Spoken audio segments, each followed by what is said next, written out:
2014, of course, a big year for Broncos free agents, and on the defensive side of the ball, a future Hall of Famer in DeMarcus Ware joining the fold. This was a big one because this was Mr. Cowboy for a lot of years, him and Tony Romo right there, and he, ends up in Denver. The other big thing was that him getting paired up with Von Miller. Von Miller grew up in the Dallas area, always looked up to DeMarcus Ware, and then to have DeMarcus Ware come into the locker room, be a part of this team, and just sort of show Von the way. You like DeMarcus' style here? You got the sweater with the button. I know you're a big fan of a pattern on a button down. Yeah, he always came in with that sweater. He's that kind of like that boss, Hugo Boss kind of look, and oh yeah. I mean, who doesn't love DeMarcus Ware? All right, let's get to his best bite. Some of the things that they have missing, and that was the main thing, is having pass rush and being able to, hold teams and have, lower points. So, Peyton can do his thing. I feel like that was perfect for me to come here, and that's why I feel like it was a perfect fit.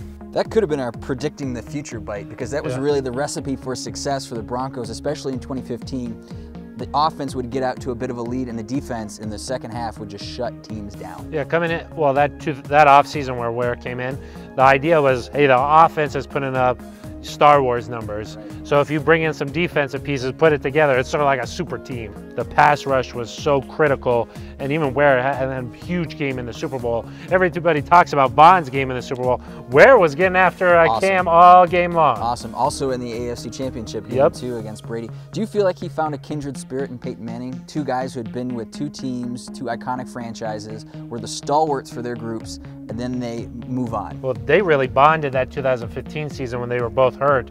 They would sit in the trainer room and watch the games, and they're getting all competitive together, and I think that those two really bonded during that period. All right, let's go on to the predicting the future. This one involves one Von Miller. And when Von first came in, before he got drafted, I talked to him a little bit.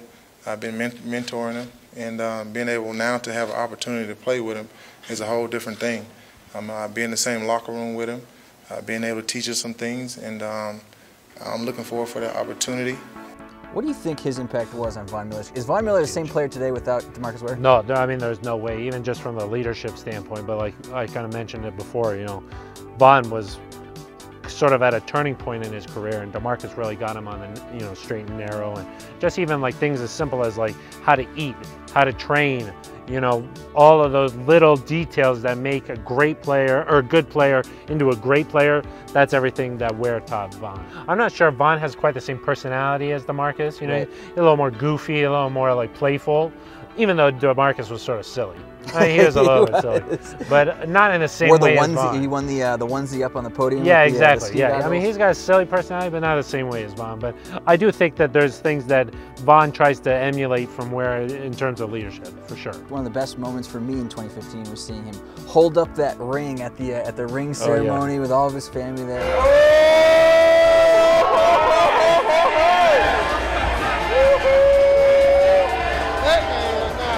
Like I said, I firmly believe top 10 career sacks. I think he's a Hall of Famer. I hope he's first ballot. But all indications would lead you to believe this guy will be in Kansas. His numbers are off the chart, no question.